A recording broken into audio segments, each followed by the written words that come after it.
एक सही मायनों में चलने वाले लोकतंत्र में पुलिस का काम जनता को सुरक्षा की बुनियादी गारंटी देना होता है। हम ऐसी पुलिस की उम्मीद करते हैं जो कानून व्यवस्था बनाए रखने के लिए प्रशिक्षित हो और जरूरत पड़ने पर केवल उतना ही बल इस्तेमाल करे जितना आवश्यक हो। 20 जुलाई को हजारों छात्र जंतर मंतर पहुंचे। वे राजधानी के तय किए गए प्रदर्शन स्थल पर शिक्षा सुधार और सरकार से जवाबदेही की मांग करने के लिए इकट्ठा हुए थे। राज्य की प्रतिक्रिया तुरंत सामने आई। छात्रों को इतनी बेरहमी से पीटा गया कि कई लोग बेहोश हो गए और हिंसा का स्तर इतना गंभीर था कि एक युवा महिला को वेंटिलेटर पर रखना पड़ा। घायलों की चोटों का व्यवस्थित पैटर्न और निहत्थी भीड़ के खिलाफ समन्वित तरीके से की गई कार्रवाई इस बात की ओर इशारा करती है कि यह पहले से तैयार की गई रणनीतिक योजना थी। जमीन पर मौजूद सबूत यह संकेत देते हैं कि दिल्ली पुलिस की भूमिका बदल चुकी थी। 20 जुलाई को पुलिस कानून व्यवस्था बनाए रखने का काम नहीं कर रही थी, बल्कि राज्य के दमन की एक समन्वित रणनीति को लागू कर रही थी। अत्यधिक हिंसा को सही ठहराने के लिए राज्य को नागरिकों की आक्रामकता की एक कहानी गढ़नी पड़ती है। 20 जुलाई अधिकारियों ने दोपहर 12 बजे से शाम 6 बजे तक मोबाइल इंटरनेट बंद रखने का आदेश दिया और इसके पीछे एक कथित सार्वजनिक आपातकाल का हवाला दिया। लेकिन सुबह 5 बजे ही पत्थरों से भरा एक ट्रक वहां पहुंच चुका था। बाद में दोपहर में सामने आए वीडियो फुटेज में कुछ लोग अपने चेहरे ढके हुए पुलिस की संपत्ति तोड़ते हुए दिखाई दिए। कुछ वीडियो में वर्दी पहने पुलिसकर्मी भी उनके साथ पत्थर फेंकते हुए नजर आए। पत्थरबाजी की इन तस्वीरों ने राज्य को प्रदर्शनकारियों के खिलाफ अधिकतम बल प्रयोग को उचित ठहराने के लिए जरूरी दृश्य सामग्री उपलब्ध करा दी। 13 करोड़ रुपए के बजट के बावजूद भीड़ को नियंत्रित करने के लिए भेजे गए पुलिसकर्मियों के पैरों में साधारण चप्पलें थीं, सिर पर सस्ते प्लास्टिक के हेलमेट थे और उनके हाथों में निम्न गुणवत्ता वाले पॉलीकार्बोनेट डंडे थे। मानक उपकरणों की जगह पुलिस ने ऐसे हथियारों का इस्तेमाल किया जिन्हें किसी आधिकारिक नियम में मंजूरी नहीं दी गई थी और जो मध्यकालीन हथियारों जैसे दिखाई देते थे। पुलिसकर्मियों ने छात्रों पर भारी लकड़ी की लाठियों से हमला किया जिनमें मोटी धातु की कीलें जड़ी हुई थीं। सड़कों को खाली कराने के लिए इस्तेमाल किए गए आंसू गैस के गोले भी एक्सपायर हो चुके थे।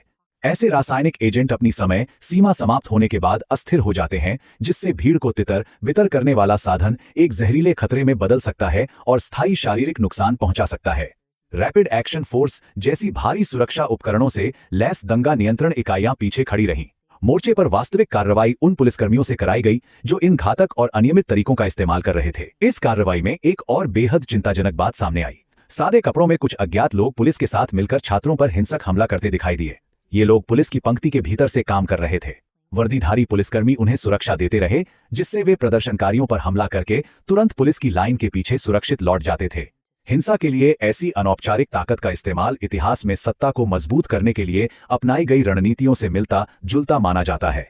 करीब एक सदी पहले जर्मनी में ब्राउन शर्ट्स नाम के समूह का इस्तेमाल ऐसे कामों के लिए किया गया था जिन्हें किसी आधिकारिक संस्थान के रिकॉर्ड में दर्ज नहीं किया जा सकता था। हिंसा को ऐसे लोगों के जरिए अंजाम दिलवाकर जिनकी पहचान दर्ज नहीं होती, राज्य अपने लिए इनकार की गुंजाइश बना लेता है। इससे सरकार विरोध को कुचल सकती है और साथ ही उस कानूनी जवाबदेही से बच सकती है जो आधिकारिक सुरक्षा बलों पर लागू होती है। पुलिस के साथ ऐसे गुमनाम लोगों की साझेदारी यह संकेत देती है कि संघर्ष क्षेत्रों में अपनाई जाने वाली रणनीतियां देश की राजधानी तक पहुंच चुकी हैं। जब कोई सरकारी सुरक्षा बल छात्रों को पीटने के लिए एक छाया समूह के साथ मिलकर काम करता है, तो कानून और व्यवस्था की संस्थाएं एक बिल्कुल अलग व्यवस्था में बदल जाती हैं। इस पूरी रणनीति की सफलता इस बात पर निर्भर करती है कि कहानी पर किसका नियंत्रण रहता है। लेकिन हजारों स्मार्टफोन कैमरों ने ऐसा होना नामुमकिन बना दिया। अलग अलग एंगल से रिकॉर्ड किए गए हजारों वीडियो ने तुरंत राज्य की कहानी को चुनौती दे दी। प्रदर्शनकारियों को डराने की कोशिश नाकाम रही।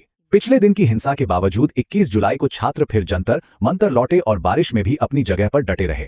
पुलिस की कथित ज्यादती के दृश्य सामने आने के बाद इसका राजनीतिक असर भी दिखाई देने लगा। विपक्षी दलों और नागरिक समाज के कई समूहों ने अपनी प्रतिक्रिया को समन्वित करना शुरू किया और छात्र आंदोलन को संसाधन तथा सार्वजनिक समर्थन देना शुरू किया। यह दृढ़ता कोई नई बात नहीं है।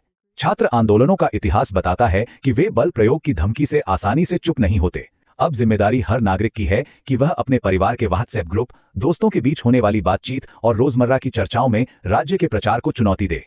आधुनिक सत्तावादी पुलिसिंग का उद्देश्य जनता को इतना डरा देना होता है कि लोग उदासीन हो जाएं। लोकतंत्र तभी तक जीवित रह सकता है जब तक उसके नागरिक नजरें फेरने से इनकार करते हैं।